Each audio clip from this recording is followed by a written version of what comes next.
Welcome back. Now, since assuming office, the President Bola Tinubu administration has made some efforts in tackling corruption in the country. His administration's anti-corruption policy builds on previous efforts while introducing new measures to enhance transparency, accountability, and restoring public trust in governance. But then, public trust in governance is still a big issue. There's just no doubt about that. The government has made efforts in cutting the cost of governance with the decision to implement the Orosai report, but many have argued that those efforts do not go far enough.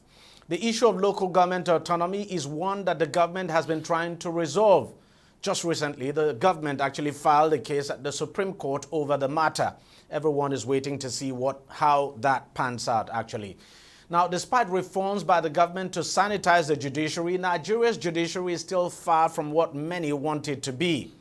And what is playing out in Kano State at the moment is a clear example of what I am talking about. So let's discuss this and several other issues on the show. Now being joined by Akin Fatunke, who is a political and public affairs analyst. He joins us right here in the studio. Also in the studio with us is Nelson Ekojimi, who is a public affairs analyst. And last but not the least, he joins us via Zoom, is Libros Oshoma. Oh, via Skype, I should say. Libros Oshoma, who is a lawyer and a political analyst. Gentlemen, thank you very much for coming on the program, and thanks a lot for your time. Let me start with you, Mr. Fatunke. You look at governance so far over the past 1 year. What would be your assessment? My assessment will be the typical way of saying good, bad, or ugly. I would say there are quite ugly spots with the President Bola Ahmed Tinubu's presidency in the last 1 year. Not because of not wanting to try, or perhaps not wanting to try enough. My personal example, I think President Bola Ahmed Tinubu knows very well that he came in on a thin mandate. I know this time last year, a part of the things that he wanted, he said, look, please, could we bury gauntlets and could we all come together and form, not a government of national unity, but let's come together. And I think was rebuffed. I have 1 or 2 occasions where they say, no, rather than even join you, let's just continue to... And it's like it's remained that way. I mean, the opposition has basically... But I think President Bola Tinubu, in my mind, started counting his chicks before they were hatched. Had hope agenda, had statements that were made here and there, and against the run of play, appointed ministers over and above the threshold of the 36 or less, and believing that he was going to open the space. So we have technocrats coming in, including women and youths. I consider those as, again, they are good eggs, but they should not have been counted before they were hatched. I thought we would, for the first 6 months, try our best to try and see what we could deliver as in what we have in the Interior Ministry as an example, and that will give a lot of fillings. Secondly, just before you continue, because we actually had a survey, and we discussed that survey just before you came on set, and that was a segment we had before now. To be candid, people appear to be very happy with what the Minister of Interior has done. In fact, in the ratings, they rated him higher than any other minister, followed by the Minister of Works and the Minister. I am not too sure with my experience of life that I even need a survey to know this is a poster boy. Okay, along the line, 1 or 2 ethical or unethical things, did happen, but he stood his ground. I think also that another false start to look at issue of corruption that you are trying to put was the personal example I didn't see with Mr. President. By the way, Mr. President hopefully will see me. I am not a hidden person. Back in the day, we could discuss some of these things. He will disagree and agree, but he likes to be told the truth. Part of this truth is that the trust deficit that he had, the thin line deficit, that we started issues, as an example, his son being in the, that should never have happened. Thirdly, is the issue of the relative influence that I know Mr. President has. Then we did a budget that my friend and professional colleague, Ben Akabweze, put together, trying to do bottoms-up budget system. And then a few things I will not say here, but then we started seeing, is it padding or no padding? Is it yacht or no yacht? Is it yacht that has been brought in and then we are now finding a way to pay for and all that? Office of the First Lady, Office of the Vice President, all these kind of eroded this trust deficit that whatever it is that you even want to begin to plan to do, people say, no, that's not going to happen. Thirdly, I also think Mr. President needed people, square pegs in square holes, and I think his midfield was dripping. By that, I mean a midfield is a number 4 on the field of play, and he or she is a libero. He passes the ball, he tries to defend. Who would this midfielder be? And this midfield is the office of the Chief of Staff. I don't think my friend, I know him, Mr. Gbajabi Amiela, has lived up to a billing. I have my reasons. And one of them, one of the reasons... He's a personal staff of the president. Chief of Staff to President will not go personal. A lot of the things that happened in between COP28, putting himself in there as one of the people should go, and, if Mr. President goes somewhere, he has to be there. No, that's not the job of a Chief of Staff. And the Secretary to Government of the Federation, a political appointment. I have nothing against Mr. Akume, but a lot of drips are going on there. So in the 1 year, I am afraid I would say yes, a lot of building blocks have started, but which needs a rethink, a recalibration, a refocus, a rebalance in the next 1 year before he does his midterm. Yeah, before he does his midterm. Nelson, let me get your own take. Well, thank you very much. I think the last 1 year of this administration has been one of tough, painful, unwavering commitment to the renewed hope agenda of the administration.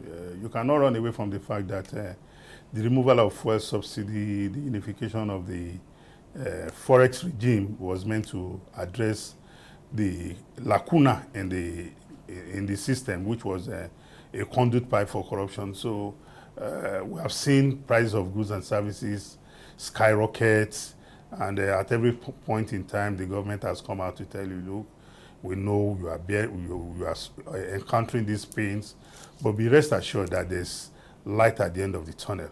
And the government has not shied away from the reality that every Nigerian is facing, which we are all still grappling with, that the cost of living has gone up and everybody is trying to make amends. We have seen the investment in infrastructure, just like its predecessor.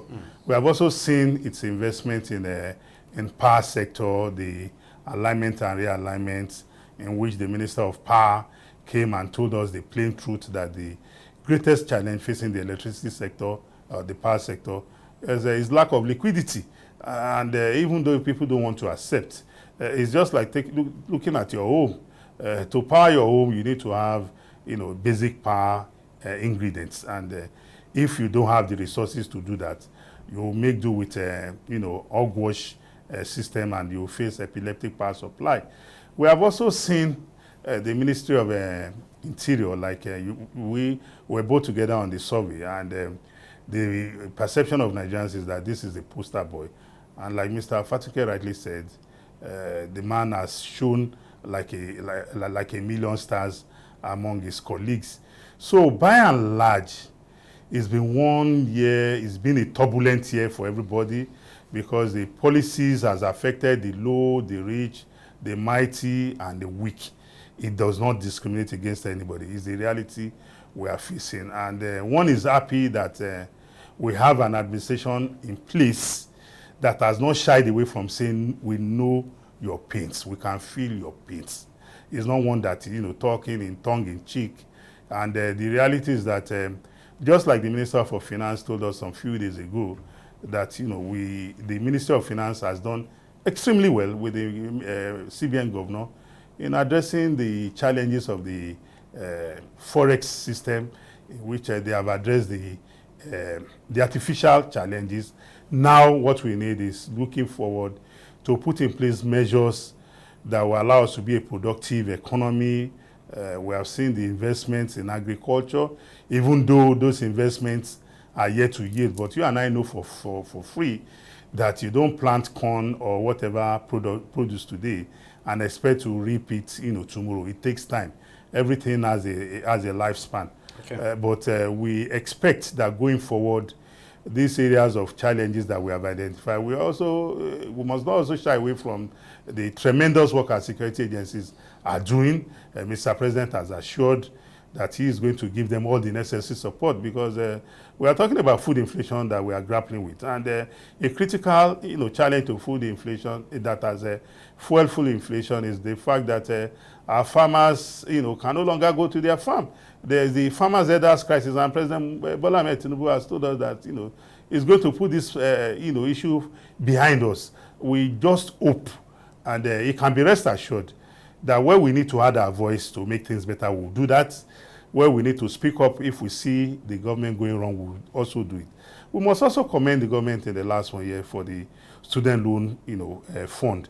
This is an idea that the president, even before coming into office, told us he was going to do. He has been a man who has made promises, and like I tell any other person that, look, Mr. President and his ministers are mere human beings. They are mere mortals. Except if somebody else. I didn't vote for a magician. And I'm sure Mr. President never told us he's a magician. Okay. And dealing with economic realities, magic cannot give you a lasting solution, but a temporary, succor is what magic can give you. Liberals, let me get your own assessment. Deji, thank you. We all agree that Nigerians have been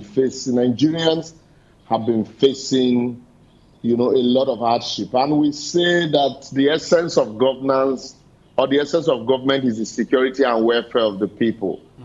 In the last 1 year, has the people been well secured? The answer is no. In the last 1 year, has the people, has the welfare of the people, be taken seriously? The answer is no. I think that decision that the president took last year, without thinking it through, had been the undoing of this government. The president probably would have been able to move faster. What decision? If he had sat down. What decision is that? The removal of petrol subsidy? The decision, yes, the immediate removal of petrol subsidy. And what was the reason? That it was fraught with corruption. There is no country where you do not subsidize one thing or the other for the people. Not just that it was fraught with corruption, it was just not sustainable. That the government hasn't the government didn't have the money to pay for you allowed others to talk. No, allow me. So we are doing an analysis. And so government has said we don't have more money to pay for it, but yet government has more money to share to states. So what government would have done would have been to sit down, look at the issues, the corruptions that is in this sector, and how do we plug those corruption? Instead of putting more money in the hands of governors who are emperors, because they are putting more money in the hands of governors now. And also, and that money you put in the hands of government does not get to the local government. That's why they're talking about local government autonomy now. And then also, we're talking about unification of forests. When you say you're going to remove subsidy, your refineries, you told us that refineries will work by December. I can tell you I don't need to be an expert. I'm not an expert in oil and gas, but I've done deep studies in oil and gas. As I speak to you so now, for the next 1 or 2 years, we have done forward sale with our crude. The refineries are not working. They just fledged them with RPG and lied to the government that the refineries are ready. But I can tell you that they are not ready. Even the Dangote refinery, because of its FCC, it can't produce fuel. So if we are grappling with pipeline vandalization as we speak. Saudi Arabia and other countries are protecting their pipelines with technology. We are still using TANDIS and TANDA to protect our pipelines. With that, it adds to the cost of your production of a barrel of crude. And the government need more money to be able to work. And when you cannot produce, how do you earn forests? So all of these are issues that ought to have been looked at, and then you take this thing in phases. Instead of just taking money from one end and then dash it to some persons who will go to the forest market. The moment remember we did a study, same this year, and every time governors collect allocation, the price of forest goes up. Yeah, you can say the CBN had done what they need to do to ensure that they do introduce international best practice so that whoever is buying forest will have record of that. But there are still enough going on at the black market. So if you are not able to look through this corruption that you talk about, do a thorough study of it, you're going to have consistently these issues that we're having, and Nigerians will be complaining and say, irrespective of how you want to move, will say you are not doing enough. So it is, for me, these are the two critical sectors. And I also want to quickly say that I like the fact that the government is waking up to, ensuring that there is autonomy at the local government level. Because that is the government that is closest to the people. Once you get autonomy at the local government level, that will encourage people, credible people, to go contest election at the local government level. And then once you get governance at the local government level correctly, people at the center, there'll be reprieve for those at the center, and everybody will no longer be looking at just the federal government. We hardly discuss our state governors, who are emperors, but the federal government is putting more money in their hands. So that's where the big challenge is. So, henceforth, because I don't want to regurgitate the problems, my colleagues Nelson and Aki Fatuk had talked about, some of the problems. But in moving forward, look at gas, for example. We have been able to commercialize our gas, but how well have we been? What is our roadmap in terms of gas infrastructure? So it's not just enough that we commercialize the gas. So we are able to build gas infrastructure, so we make more money from gas.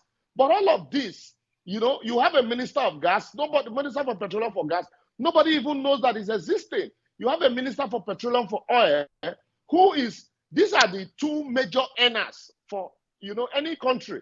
And then you have a minister for petroleum for oil. The only time you hear his name is when he's fighting with the local content board.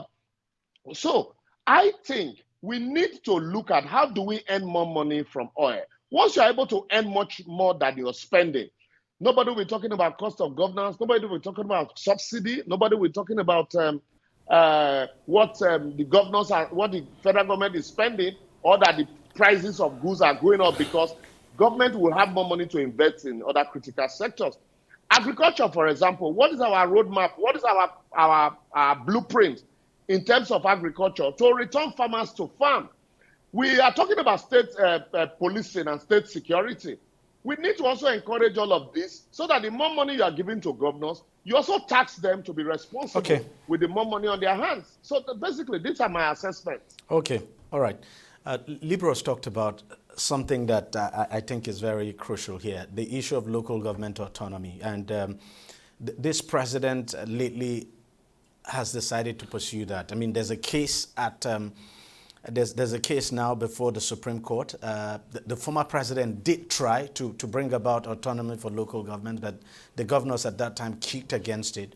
Do you think it might be different this time, that this president would succeed? Because the truth, just as Libro said, if you do not reform the local government system now, and local governments are not able to have access to their funds, and it comes to them directly, it's difficult to see how people at the local level could actually feel the impact of government? Because, as I always say, it doesn't make any sense at all for someone who lives in a particular local government area, a woman who's probably frying akara somewhere, to be talking about calling the name of the president and doesn't understand that her problem might just rest with the local government chairman.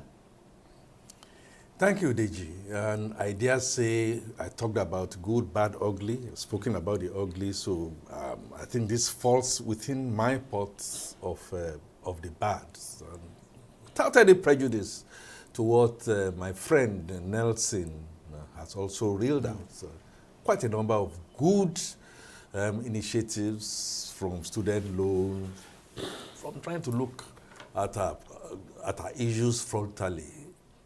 I also think, and I agree with you, that the local government autonomy, few days before the 365 days that we are looking at, I think that is bold.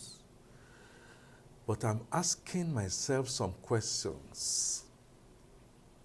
Because the local government autonomy thing is not exactly new. In 2006, of course it's not new, but we've just not been able to get it done. In 2016, in 2013, my dear brother and friend, Ulisa Agbakoba, still went, and the courts made pronouncement, and it was, observed in the reverse. Okay, so Mr. President, with all the influence of office, is now coming on. I pray I am wrong in what I want to say here. The people that liberals call fiefdoms, I'll call them local champions fiefdoms. Easily the most powerful set of stakeholders in the Nigerian entity today. Are the governors. The governors. You will have to fight a bit hard.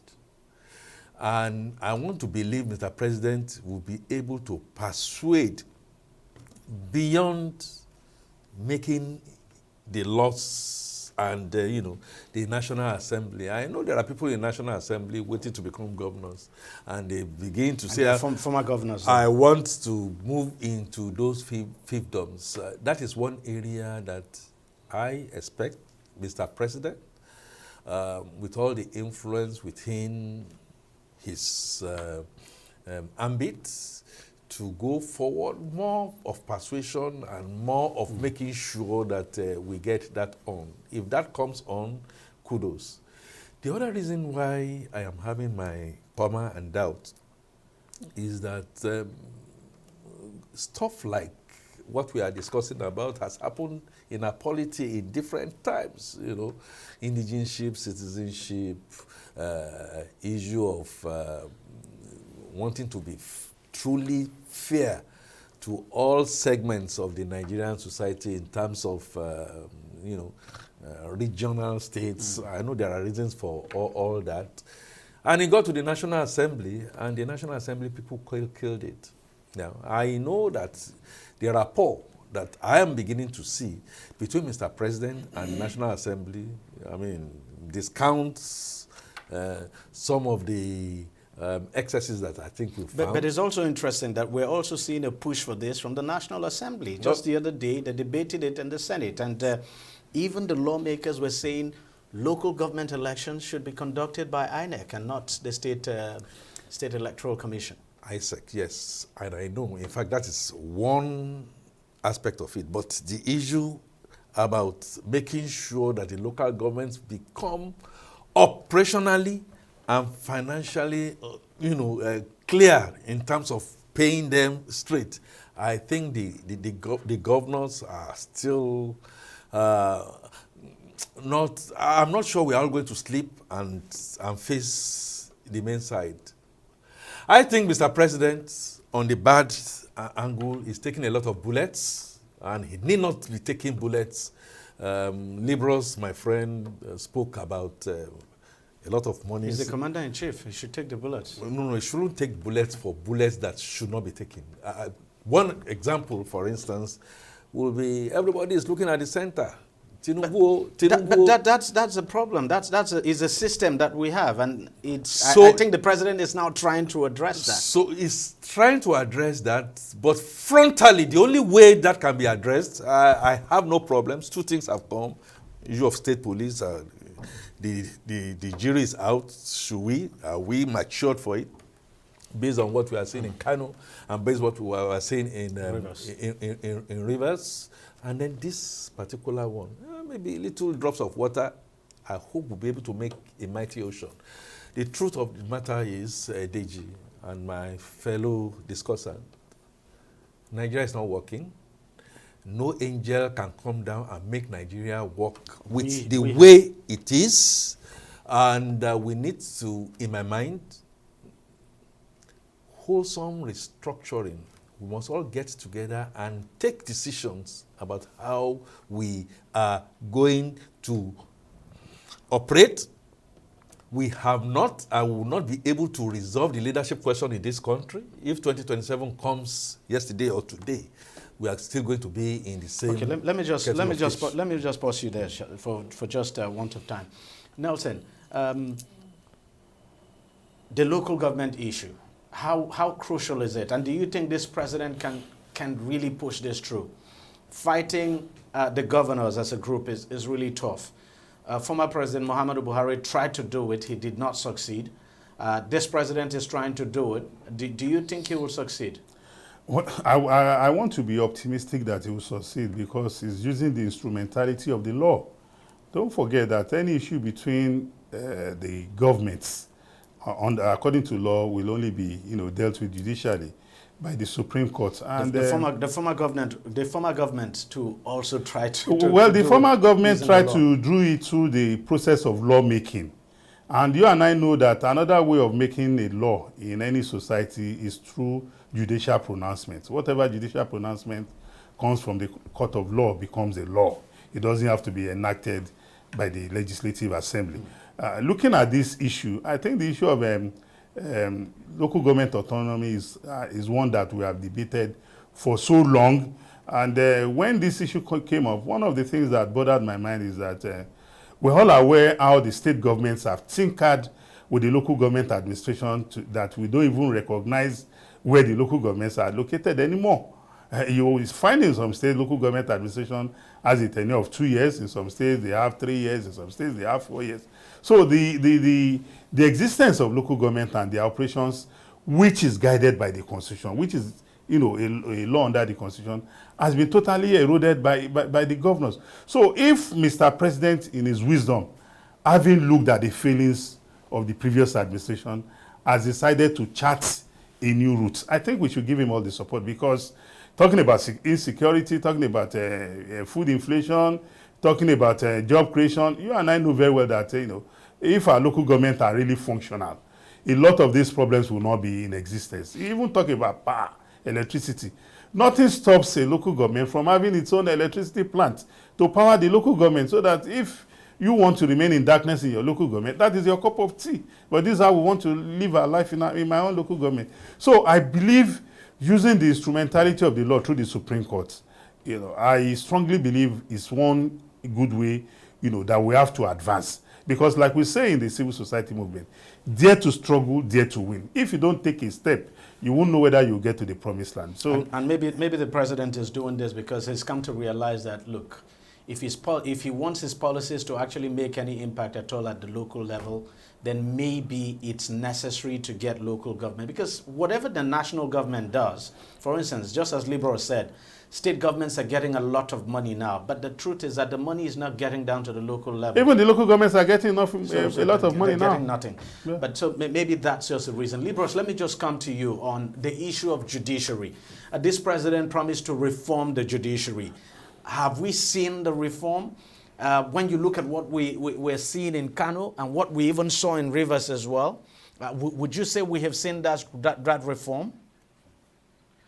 Yeah, Deji, quickly, because I went to the area of local government to answer that judiciary question, because they are interwoven. The matter before the local government matter now is before the Supreme Court. And so, let me start it from there. I see hope in this local government reform through the Supreme Court. Because what the Attorney General has done is to go to approach the Supreme Court, citing Section 1, Section 4, Section 5, and subsection 7, and Section 7 of the Constitution. Section 7 of the Constitution guarantees a democratically elected local government, but only pulls the power of administration and control on the State House of Assembly. So, what the state governors are doing is to sack an entire local government and then impose a caretaker committee. Deji, imagine a president sacking a state and imposing on that state a caretaker committee. You know the noise and the hula baloo that will be everywhere in Nigeria. But the same governors that are complaining that want autonomy for the state, what they are doing to the local government is clearly unconstitutional. So what the Supreme Court has been asked to do is to make a pronouncement on Section 7. And I do not think that the Supreme Court will say that the governors have power to sack. Mind you, in the Ekiti State and Algon, the Supreme Court had ruled in that light that the state government has no power to sack a democratically elected local government. So, but what we have not had is the federal government, the federal attorney general, dragging the entire 36 state attorney general before the Supreme Court for an interpretation. That is what we have never had. And I commend this government for taking that bold step to do that. They're now coming to the issue of reform in the judiciary. Deji, the problem I have with this government is that they knew all the problem of the country and the solution to the problem when they were in opposition. When they were campaigning. Yes, when they were campaigning. But unfortunately today, the NJC, for example, it's controlled by one man. It's the 80% of the members of the NJC are nominated by the Chief Justice of the Federation. When the Chief Justice of the Federation had problem with Justice Ayo Salami, I was on the platform with Professor Isage, G.T. Ogunye, and I think Lai Mohammed also was there. And it was unanimous that the powers of the NJC should not just be an ad hoc thing. If truly you need to reform the judiciary, it should not just be an ad hoc thing. You should also have retired judges as members, permanent members of the NJC, who would be able to look at the judiciary consistently and with the big stick. Buhari attempted using, sting operations or no sting operation. It didn't work. But when you have this judiciary self-cleansing through the NJC, not on ad hoc basis, but on a permanent basis, and then you have a robust and more expanded NJC that are able to take on cases as they come, because according to Lord Denning, when a judge sits on trial, the judge is on trial. So, but you find a situation when judges sit on trial, you know, apart from all eyes on the judiciary, I wonder if those eyes truly have looked at themselves before they start looking at the judiciary. Certainly, the judges just do as they like, and there are no consequences. And when there are no consequences for actions and inaction, impunity reigns supreme. With what is happening in Kano, it takes us back to the era of Justice Ikpeme, where orders are issued at night, and the judiciary, the Supreme Court did one, Justice Kayode Esho of blessed memory, restraining High Court for granting frivolous interim order. You remember there were times when it was like interim orders were for sale, and I was seeing it. Even in 2015, you remember, Abuja Court will give a PDP judgment today. A Port Harcourt High Court will give a contrary judgment, conflicting judgment. So we are seeing that also repeat itself consistently. Yeah, you've seen the judiciary weigh the big stick at one point or the other, but because of the enormity of the rot, so you don't have a situation where they consistently sit and look at these cases. Senior lawyers are also not helping matters. We can't run away from the fact that, according to the same kind of Esho, once there is a allegation of bribery against a judge, there is a senior advocate who's a conveyor belt. A lot of them also are not helping matters. When it doesn't go their favor, then all hell must be let loose. But when it goes their way, then it is victory for democracy. Go and look at all of these cases. You have one senior advocate here and another senior advocate there. So I think the Attorney General, in collaboration with the Chief Judge, should sit down. That's why I like the fact that if the local governments are working, we won't take everything to the center. And then the state governors also will be forced to let go of certain things. So the Attorney General should sit down with the Chief Justice of the Federation and stakeholders and truly advise Mr. President on how to actually clean this urgent tape so that the judiciary can remain also the last hope of the common man. But as we speak, that area has not been touched at all. In terms of reform, it has not been touched at all. All right, because we're really out of time. So very quickly, I'll come to you, Mr. Fatunke. The issue of cost of governance. The president took quite a number of initiatives.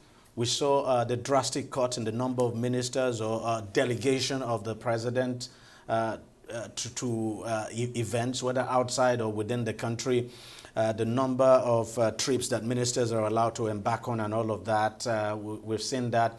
We've seen talk about the Oronsai report and all of that. But then some people have argued these measures do not go far enough. When you look at the measures that have been taken by the government over the past 1 year now to cut down on the cost of governance, what's your take on that, and what do you expect to see going forward in terms of setting the agenda for the government? I think talk can be cheap.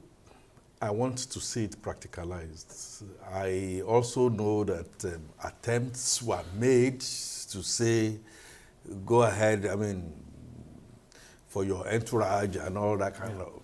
And some of the things I begin to hear, I don't know whether it's alleged, that they are seen more in breaches. So what do I expect to see? I expect to see Mr. President standing up taller, and that will be the good in my analysis here, to make sure he leads by personal example, to get priorities right.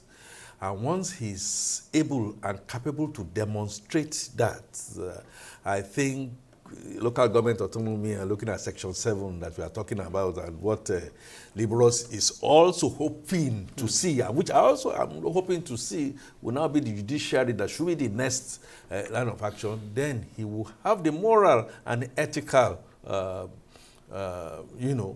power to be able to speak to that. Thirdly, I think the office of the First Lady should be seen to what it is unless we amend the Constitution.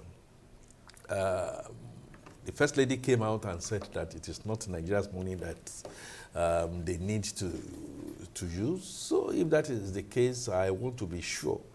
You think the office should just be relegated to the background? No, the office can be there, but not funded by government. So in all, I like to say that Mr. President, once he's able to stand up and raise his hand like Professor Daraki of blessed memory said, and can lead by example, then he can speak to the National Assembly. National Assembly, this is not going to be a paddy thing. Do me, I do you, and all that. We need to change the course of spending to prioritize as much as possible to ensure that whatever big ticket projects that we are embarking on goes through the normal bidding process, as much as possible. And if it is not going to be, it should be clearly stated to us why that should not be. Situations where, from the ethical perspective, you have alleged, the hand of Esau and the voice of Jacob. Despite it all, So these are all the things. The Oronsai report.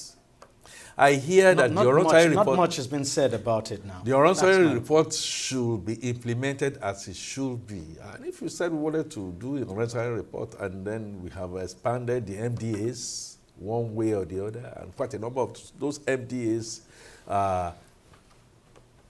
for the like of me, I'm not hearing anything from the physical side.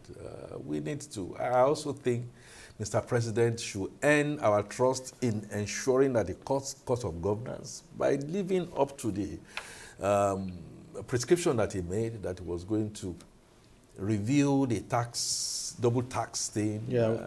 Oyedele should not be coming out. We're waiting for the final. And be saying that he was hearing that, cybersecurity levy is just coming. I think this government needs to get that act together, recalibrate. So in the next 6 months, show great example and be a bit more of people-centric in terms of welfare, I dare say. Nelson, let me get your take on that. The issue of the cost of governance, and then what you expect to see from the government going forward, because we're wrapping up. Well, with regards to the issue of cost of governance, I will be more focused on the committee set up to review the Oronsaye report, because we are all aware that a lot of government ministries, departments, and agencies have duplication of functions and personnel.